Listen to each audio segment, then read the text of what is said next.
나는 평생을 경영자의 자리에서 살았다. 수많은 인재를 보았고 또 수많은 인재를 잃었다. 그런데 세월이 흐를수록 더 분명해진 사실이 하나 있다. 사람을 무너뜨리는 것은 현실이 아니라 그 현실을 바라보는 자기 머릿속의 이미지라는 것이다. 나는 이것을 누구보다도 일찍 깨달았다. 가난한 농가에서 태어나 배움도 자원도 부족한 환경 속에서 내가 살아남아야 했던 이유는 하나였다. 나는 단 한 번도 나 자신을 안 되는 사람이라고 생각하지 않았다. 현실은 초라했지만 머릿속에 나는 이미 다른 사람이었다. 이 세상에는 두 종류의 사람이 있다. 상황이 자신을 규정하도록 내버려두는 사람, 그리고 자신이 상황을 규정하도록 마음을 다스리는 사람. 겉으로 보기엔 큰 차이가 없어 보이지만 시간이 흐르면 둘의 격차는 도저히 따라잡을 수 없을 만큼 벌어진다. 나는 젊은 시절부터 사람들을 지켜보며 확신했다. 대부분의 실패는 능력 부족이 아니라 자기 이미지의 부패에서 시작된다. 나는 제법 똑똑하고 가능성 있는 사람들을 수없이 보았다. 학벌 좋고 머리 빠르고 배경도 좋았다. 그러나 그들 중 상당수는 스스로에 대한 왜곡된 이미지 하나 때문에 평생 잠재력의 절반도 쓰지 못하고 끝났다. 겉모습은 성공을 바라보지만 마음속에서는 조용히 이렇게 말한다. 나는 원래 이런 사람이다. 나는 저기까지는 못 간다. 나는 재능이 없다. 문제는 이 말이 진실이 아니라는 데 있다. 그러나 잠재의식은 진실 여부를 따지지 않는다. 그저 당신이 던져놓은 이미지를 그대로 받아들이고 그것을 현실로 만들기 위해 묵묵히 일할 뿐이다. 이것이 바로 인간 내면의 무서운 메커니즘이다. 나는 사업을 하며 직원 수천 명을 붙잡고 이렇게 묻곤 했다. 당신은 스스로를 어떤 사람이라고 생각하는가? 그러면 사람들은 이상하게도 자신을 평가할 때 가장 인색했다. 자기 문제점을 10가지는 술술 말하지만 강점 하나를 말하라 하면 머뭇거렸다. 나는 그때마다 느꼈다. 이 나라는 자원 부족이 아니라 자기 부정 때문에 가난해지는구나. 사람이 실패하는 이유는 단순하다. 마음속에 새겨진 실패자의 이미지를 교정하지 않았기 때문이다. 아무리 좋은 비전을 주고 아무리 훌륭한 환경을 주어도 그 사람의 잠재의식 속 나는 안 된다는 문장이 지워지지 않으면 그 사람은 언젠가 다시 제자리로 돌아간다. 마치 고무줄처럼 나는 젊은 시절부터 한 가지 원칙을 지켰다. 절대로 나 자신을 작게 말하지 않는다. 남이 나를 어떻게 보든 상관없었다. 하지만 내가 나 자신을 어떻게 보느냐는 내 미래를 결정짓는 가장 중요한 조건이었다. 그래서 나는 매일 아침 이렇게 다짐했다. 나는 할 수 있다. 아무도 믿지 않아도 나는 나를 믿는다. 이 믿음이 나를 밀어올렸다. 한번 자리 잡은 자아 이미지는 상황이 바뀌어도 흔들리지 않았다. 반면 많은 사람들은 외부 평가에 따라 자기를 규정한다. 누군가의 한마디, 작은 실패 하나, 사소한 실수 하나에 자기 존재 전체를 넣어버린다. 그러고는 이렇게 결론 내린다. 나는 역시 이런 사람이다. 그러나 나는 말하고 싶다. 당신의 인생은 당신의 실수가 아니라 당신의 이미지가 만든다. 이미지를 바꾸면 행동이 바뀌고 행동이 바뀌면 습관이 바뀌며 습관이 바뀌면 인생이 바뀐다. 나는 평생을 돌이켜보며 확신한다. 인간은 원래 성공하도록 설계되어 있다. 다만 대부분은 그 설계를 방해하는 잘못된 자기 이미지를 스스로에게 새겨놓고 있을 뿐이다. 당신이 바뀌길 원한다면 현실을 먼저 바꾸려 하지 마라. 머릿속에 당신부터 다시 그려라. 그 순간부터 잠재의식은 조용히 그러나 확실하게 당신을 새로운 인생으로 끌어가기 시작할 것이다. 나는 인생을 경영하며 한 가지 사실을 누구보다 깊이 체감했다. 사람의 인생을 움직이는 힘은 의식이 아니라 잠재의식이라는 것이다. 의식은 하루 몇 시간밖에 깨어있지 않지만 잠재의식은 24시간 내내 깨어있다. 우리가 일하든 걷든 밥을 먹든 심지어 잠을 자는 동안에도 이 보이지 않는 기계는 멈추지 않는다. 기업도 그렇다. 겉으로는 회장이 결정하고 직원이 움직이는 것처럼 보이지만 진짜 회사를 굴리는 힘은 눈에 보이지 않는 조직 문화다. 문화가 바로 기업의 잠재의식이다. 사람도 마찬가지다. 겉으로는 해야지, 바꿔야지 말하지만 보이지 않는 내부 시스템, 잠재의식이 허락하지 않으면 그 사람은 단 한 걸음도 나아갈 수 없다. 나는 수많은 직원을 보면서 이렇게 느꼈다. 사람의 인생은 놀랍도록 조용한 곳에서 결정된다. 그 조용한 곳이 바로 잠재의식이다. 사람들은 흔히 외부 조건을 바꾸려고 한다. 직장을 바꾸고 사람을 바꾸고 도시를 바꾸고 환경을 바꾸면서 인생도 함께 바뀌리라 기대한다. 그러나 대부분은 다시 제자리로 돌아간다. 왜인가? 잠재의식 속 원래의 이미지가 그대로이기 때문이다. 잠재의식은 자동 온도 조절기와 같다. 당신이 인생의 온도를 실패로 설정하면 잠재의식은 성공을 불편해하고 실패할 때 비로소 편안함을 느낀다. 이것이 참으로 무서운 메커니즘이다. 나는 그룹을 운영하면서 수없이 봤다. 기회가 눈앞에 있어도 오히려 뒷걸음질 치는 직원들이 있었다. 그들은 능력이 부족한 게 아니었다. 그들의 잠재의식이 성공을 낯선 온도로 등록해 놓았기 때문이다. 반대로 어떤 사람은 자원도 부족하고 배경도 약한데 기회를 한번 잡으면 끝까지 밀고 나가 결국 남들이 상상도 못한 위치까지 올라갔다. 그들에게는 공통점이 있었다. 그들의 잠재의식은 나는 해낼 사람이다 라는 설계도 위에 작동했다. 인간은 설계된 대로 살게 되어 있다. 문제는 대부분의 사람이 자신을 엉망으로 설계해 놓고도 이를 모른다는 것이다. 나는 기업을 일으키며 단 한 번도 스스로를 작은 사람이라고 생각한 적이 없다. 물론 겉으로 보면 나는 한 사람의 농부 아들에 불과했다. 그러나 내 잠재의식은 그렇지 않았다. 나는 매일 그리고 매 순간 내가 만들고자 하는 회사를 마음속에 그려넣었다. 삼성이란 기업은 책상 위에서 만들어진 것이 아니라 내 머릿속 이미지로부터 먼저 시작되었다. 잠재의식은 당신이 제공하는 데이터를 좋고 나쁨을 판단하지 않는다. 그저 받아들인다. 그래서 나는 오늘도 젊은이들에게 묻고 싶다. 당신은 잠재의식에게 어떤 데이터를 주고 있는가? 당신은 스스로 어떤 사람이라고 규정하고 있는가? 당신이 잠재의식에게 나는 원래 이 정도 사람이다 라고 말하는 순간 그 말은 당신의 인생을 통제하는 새로운 규정이 된다. 잠재의식은 선택이 없다. 당신이 넣어준 이미지를 지키기 위해 온갖 행동, 선택, 감정, 습관을 조용히 조절하며 당신을 그 이미지에 맞는 사람으로 만들어버린다. 이 메커니즘은 무섭다. 하지만 동시에 가장 강력한 기회다. 왜냐하면 한번 제대로 작동하기 시작하면 당신이 의식적으로 애쓰지 않아도 성공적으로 계속 방향을 수정해 주기 때문이다. 나는 젊은 시절 매일 밤 스스로에게 물었다. 나는 어떤 사람이 되고 싶은가? 그리고 그 모습을 구체적으로 그려서 매일 잠재의식 속에 넣어두었다. 그 과정이 내가 아침에 다시 일어나게 하는 힘이었고 위기 속에서 포기하지 않게 한 원동력이었다. 사람들은 위기를 두려워한다. 그러나 나는 위기 속에서도 흔들리지 않았다. 왜냐하면 내 잠재의식이 이미 나는 결국 이길 사람이라는 이미지를 갖고 있었기 때문이다. 세상은 늘 변한다. 환경도, 사람도, 조건도 바뀐다. 하지만 한 가지는 변하지 않는다. 잠재의식이 설정된 방향으로 인간은 살아간다는 법칙이다. 그러므로 당신이 바꿔야 하는 것은 직장도, 환경도, 운도 아니다. 당신의 잠재의식이 붙들고 있는 오래된 이미지다. 그 이미지를 바꾸는 순간 당신의 행동이 바뀌고 습관이 바뀌며 결과가 바뀌고 인생도 완전히 다른 궤도로 올라간다. 인간은 잠재의식의 방향으로 살아간다. 그 방향은 당신이 매일 속삭이는 말, 당신이 머릿속에 그리는 이미지, 당신이 스스로에게 허락하는 가능성으로 결정된다. 그렇다면 질문은 단 하나다. 당신은 지금 어떤 인생을 향해 잠재의식을 작동시키고 있는가? 나는 평생을 경영하며 한 가지 사실을 절대로 가볍게 보지 않았다. 그것은 사람이 자기 자신에게 어떤 말을 하며 사는가이다. 사람들은 외부에서 들은 비난이나 평가에는 민감하면서도 정작 자신이 스스로에게 매일 속삭이는 말에는 무감각하다. 그러나 나는 확신한다. 인생을 결정짓는 것은 외부의 소리가 아니라 내부의 목소리다. 나는 많은 직원을 지켜보았다. 겉으로는 노력하겠다, 바꾸겠다고 말하지만 속으로는 조용히 이렇게 말하는 사람들이 있었다. 나는 원래 이런 사람이다. 나는 저 정도까지는 못한다. 나는 재능이 없다. 이 문장들은 단순한 말이 아니다. 이것은 잠재의식에 입력되는 명령어다. 잠재의식은 그 말이 진실인지 아닌지 판단하지 않는다. 단지 받아들이고 그대로 실행한다. 그리고 그 사람의 행동, 선택, 감정, 습관을 그 문장에 맞게 조정해버린다. 나는 사업을 하며 수없이 봤다. 능력은 충분한데 자기 입으로 스스로의 가능성을 줄여버리는 사람. 그리고 결국 그 말대로 살게 되는 사람. 인생은 그렇게 조용히 망가진다. 가장 위험한 표현은 명사형 자기 규정이다. 나는 실패자다. 나는 느린 사람이다. 나는 안 되는 타입이다. 이 문장은 그 사람의 존재 전체를 하나로 고정시키고 도망칠 수 없는 감옥을 만든다. 반대로 나는 늘 직원들에게 이렇게 말하곤 했다. 너 자신을 규정하지 말고 현상을 설명하라. 나는 실패자다.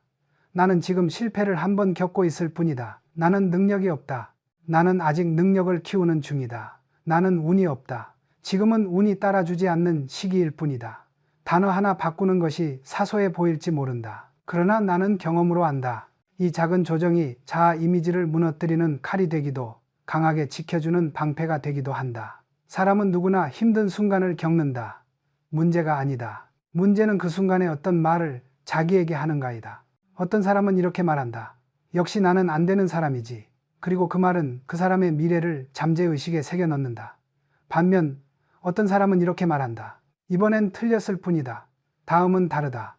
그리고 그 사람은 결국 정말 다르게 만든다. 나는 평생을 돌이켜보며 확신한다. 성공한 사람과 실패한 사람의 차이는 재능이 아니다. 자기 자신을 부르는 말의 차이이다. 나는 사업을 하며 수없이 봤다. 능력은 충분한데 자기 입으로 스스로의 가능성을 줄여버리는 사람, 그리고 결국 그 말대로 살게 되는 사람. 인생은 그렇게 조용히 망가진다. 가장 위험한 표현은 명사형 자기 규정이다. 나는 실패자다. 나는 느린 사람이다. 나는 안 되는 타입이다. 이 문장은 그 사람의 존재 전체를 하나로 고정시키고 도망칠 수 없는 감옥을 만든다. 반대로 나는 늘 직원들에게 이렇게 말하곤 했다. 너 자신을 규정하지 말고 현상을 설명하라. 나는 실패자다. 나는 지금 실패를 한 번 겪고 있을 뿐이다. 나는 능력이 없다. 나는 아직 능력을 키우는 중이다. 나는 운이 없다. 지금은 운이 따라주지 않는 시기일 뿐이다. 단어 하나 바꾸는 것이 사소해 보일지 모른다. 그러나 나는 경험으로 안다. 이 작은 조정이 자아 이미지를 무너뜨리는 칼이 되기도 강하게 지켜주는 방패가 되기도 한다. 사람은 누구나 힘든 순간을 겪는다. 문제가 아니다. 문제는 그 순간에 어떤 말을 자기에게 하는가이다. 어떤 사람은 이렇게 말한다. 역시 나는 안 되는 사람이지. 그리고 그 말은 그 사람의 미래를 잠재의식에 새겨 넣는다. 반면 어떤 사람은 이렇게 말한다. 이번엔 틀렸을 뿐이다. 다음은 다르다. 그리고 그 사람은 결국 정말 다르게 만든다. 나는 평생을 돌이켜보며 확신한다.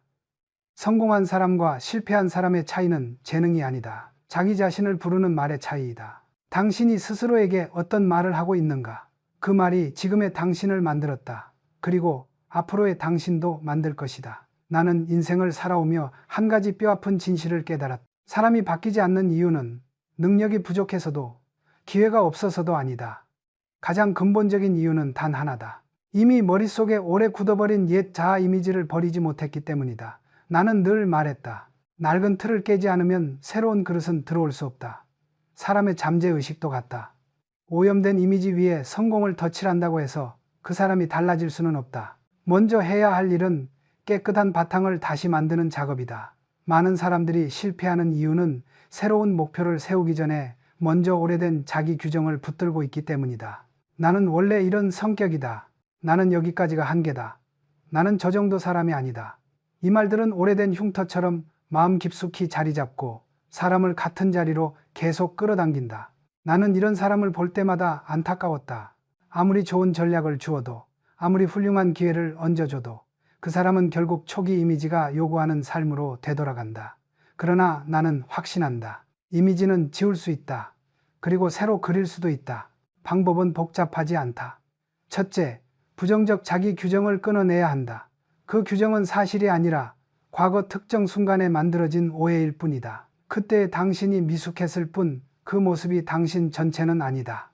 둘째, 버리고 싶은 자아를 명확히 언어화하라. 나는 더 이상 이런 방식으로 살지 않겠다. 말을 분명히 하는 순간 잠재의식은 방향을 잃지 않는다. 나는 기업을 운영하며 늘 느꼈다.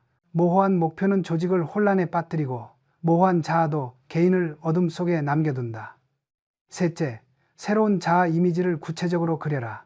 나는 평생 이런 질문을 스스로에게 던졌다. 내가 되고 싶은 다음 단계의 나는 어떤 모습인가?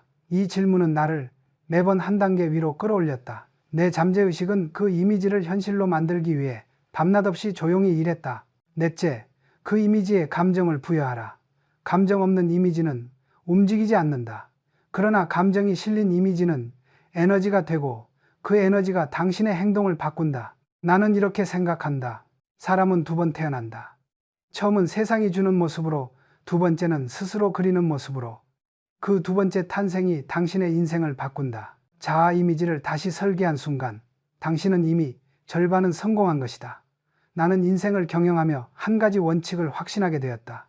모든 변화에는 적응 기간이 필요하다. 그리고 그 기간은 생각보다 짧다. 맥스웰 몰츠가 말한 21일 법칙을 나는 사업과 인생 모두에 적용하며 경험으로 확인했다. 사람의 뇌는 새로운 이미지와 새로운 습관에 적응하는데 평균 21일, 즉 단 3주가 걸린다. 나는 이 사실을 알고 난 후 모든 변화 전략을 21일 단위로 설계했다. 독이든 씨앗을 뿌리면 독이 자란다. 셋째, 작은 행동 한 가지를 반복하라. 잠재의식은 움직임을 통해 안정된다. 아무리 작은 행동이라도 21일 동안 반복하면 그 행동은 당신다운 행동이 된다. 나는 인생을 돌아보며 이렇게 말할 수 있다. 내 성공은 21일씩 쌓인 결과였다. 삼성이란 이름도, 기업의 철학도, 나라는 인간도 하루아침에 만들어진 것이 아니다. 작은 이미지 하나를 21일 동안 심고 그 다음 21일에 또 하나를 심고 그렇게 반복하며 새로운 나를 구축했다. 사람은 21일이면 달라질 수 있다. 문제는 그 21일을 견뎌본 사람이 얼마나 되는가이다. 내가 평생을 경영하며 느낀 점이 있다. 사람들은 상상력을 너무 과소평가한다. 그들은 상상력을 예술가나 시인의 도구라고 오해한다. 하지만 나는 단언할 수 있다. 상상력이 없는 기업가는 미래를 설계할 능력이 없는 사람이다. 삼성을 키우는 동안 나는 늘 현실만 보는 사람보다 현실 너머를 그릴 줄 아는 사람을 더 높게 평가했다. 현실은 이미 지나간 결과일 뿐이고 미래는 오직 상상력 위에서만 만들어지기 때문이다. 많은 경영자들이 숫자와 보고서에만 집착한다. 물론 그것도 필요하다. 그러나 숫자는 과거의 기록이고 보고서는 이미 끝난 싸움의 결과일 뿐이다. 기업과 인생은 미래를 향해 움직인다. 그 미래를 여는 첫 번째 열쇠가 바로 상상력이다. 상상력은 가능성을 현실로 끌어오는 첫 번째 행위다. 사람은 자신이 상상하지 못한 일을 절대로 실현할 수 없다. 내가 젊은 시절 농촌에서 살 때 누가 지금의 삼성 집단을 상상했겠는가. 그러나 나는 작은 방 안에서 수없이 그렸다. 내가 만들고 싶은 회사, 내가 세우고 싶은 기준, 내가 원하는 한국의 미래를. 그 상상이 나를 움직였고 그 움직임이 습관이 되었고 그 습관이 결국 행운과 기회를 끌어들였다. 사람들은 흔히 말한다. 현실적으로 생각해라. 그러나 나는 묻고 싶다. 현실을 바꾼 사람이 언제 현실만 보며 살았는가? 모든 혁신은 상상에서 출발한다. 상상이 없는 사람은 개선만 할 수 있고 상상이 있는 사람은 창조할 수 있다. 상상은 단순한 공상이 아니다. 뇌가 실제로 반응한다. 맥스웰 몰츠는 한 실험을 소개했다. 20일 동안 농구 슛을 연습한 그룹과 머릿속으로만 공이 들어가는 모습을 상상한 그룹의 성공률이 거의 같은 폭으로 향상되었다는 사실이다. 나는 이 실험을 읽고 고개를 끄덕였다. 기업을 운영하며 수없이 목격했기 때문이다. 사람의 뇌는 상상을 미리 경험한 현실로 저장한다. 그리고 이후 의사결정과 행동을 그 경험에 맞춰 조정한다. 즉, 상상은 현실을 향한 첫 리허설이다. 기업 전략도 개인의 성공도 마찬가지다. 리허설 없는 무대에서 잘할 수 있는 사람은 없다. 상상력이 부족한 사람이 실패한다. 나는 경영자로서 수많은 인재를 관찰했다. 노력은 누구나 한다. 근면함도 흔하다. 하지만 상상력이 없는 사람은 조직에서 큰 역할을 맡기 어렵다. 그들은 늘 현실의 벽 앞에서 멈춘다. 조금만 불확실해도 움츠러들고 조금만 위험해도 도망가고 조금만 낯설어도 안 된다고 결론 낸다. 상상력이 있는 사람은 다르다. 그들은 먼저 가능성을 본다. 그 가능성이 현실보다 앞서 그들을 끌어간다. 상상력이 곧 추진력이다. 나는 확신한다. 미래는 상상하는 사람이 만든다. 상상이 없는 기업은 성장할 수 없고 상상이 없는 개인은 진화할 수 없다. 이제 스스로에게 물어보라. 나는 마지막으로 나의 미래를 상상한 게 언제였는가? 그 질문이 당신의 새로운 출발점이 될 것이다. 나는 평생을 경영하며 한 가지 확실한 원리를 체득했다. 인간의 뇌는 현실보다 반복된 이미지를 더 강하게 믿는다. 그리고 그 이미지가 잠재의식 속에서 굳어지는 순간 그 사람의 행동과 결정은 이미 미래의 방향을 정해버린다. 많은 사람들이 성공의 비결을 묻는다. 나는 그들에게 이렇게 말하곤 했다. 토로 그려지지 않은 것은 현실에서도 이루어질 수 없다. 기업의 성장도 인간의 성장도 모두 같은 법칙을 따른다. 뇌는 상상과 현실을 구별하지 못한다. 맥스웰 몰츠가 소개한 유명한 농구 실험은 나에게도 매우 깊은 인상을 남겼다. 실제로 20일간 연습한 그룹의 성공률, 상상으로만 연습한 그룹의 성공률, 상상으로만 연습한 그룹의 성공률, 상상으로만 놀라운 사실이다. 공을 한 번도 던지지 않았는데 뇌는 던진 경험을 현실처럼 저장했다는 뜻이다. 나는 사업 현장에서 이와 동일한 패턴을 수없이 보았다. 도전 앞에서 주저하는 사람은 시작하기도 전에 실패의 이미지를 먼저 떠올린다. 그 실패의 감정이 뇌에 새겨지고 결국 실제 행동도 그 방향으로 흐른다. 반대로 능력이 부족해 보이던 직원이 어느 순간 급격히 성장하는 경우가 있었다. 그들의 공통점은 단 하나였다. 성공하는 자기 모습을 먼저 마음속에서 리허설하고 있었다. 뇌는 이미지에 감정이 실리는 순간 그것을 하나의 경험으로 저장한다. 그리고 이후 비슷한 상황이 오면 그 감정과 행동을 자동으로 불러낸다. 이것이 자동 성공 메커니즘이다. 상상은 행동의 설계도다. 사람들은 결과만 보고 저 사람은 원래 그런 사람이었다고 말한다. 그러나 나는 알고 있다. 어떤 사람도 태어날 때부터 능력 있는 경영자는 아니다. 모든 리더십, 모든 판단력, 모든 자신감은 상상반복 행동의 순서를 거쳐 형성된다. 나는 중요한 결정을 앞두고 언제나 조용히 승리한 장면을 먼저 머릿속에 그렸다. 협상에서 이기는 장면, 신제품이 성공하는 장면, 기업이 한 단계 도약하는 장면. 그 순간의 감정과 분위기까지 선명히 느끼려 했다. 그러면 실제 상황이 왔을 때 나는 이미 여러 번 성공을 경험한 사람처럼 행동했다. 이것이 의사결정의 흔들림을 없애주었다. 내가 미리 성공을 연습해 두었기 때문이다. 성공을 먼저 느끼는 사람만이 성공을 실현한다. 인간은 본능적으로 이미 알고 있는 방식으로 움직이려 한다. 따라서 상상 속에서 성공을 충분히 경험한 사람은 실전에서도 그 방식대로 움직인다. 반대로 상상 속에서 실패를 반복하는 사람은 실제에서도 실패가 익숙하기 때문에 그 패턴을 그대로 재현한다. 나는 확신한다. 성공은 현실에서 먼저 이루어지는 것이 아니라 뇌 속에서 먼저 완성된다. 그 뇌의 이미지를 바꿀 수 있다면 그 사람의 미래 또한 얼마든지 바뀔 수 있다. 나는 젊은 시절부터 하나의 원칙을 세웠다. 남과 비교하는 순간 인생의 주도권은 남에게 넘어간다. 그리고 수많은 사람들을 관찰하며 이 원칙이 얼마나 정확한지 확인했다. 사람들은 흔히 이렇게 말한다. 저 사람은 더 잘났다. 나는 저 수준까지는 못 간다. 그러나 나는 이렇게 되묻곤 했다. 누가 그 기준을 만들었는가? 사회가 만들어 놓은 기준은 대부분 환상이다. 평범함이라는 것도 존재하지 않는다.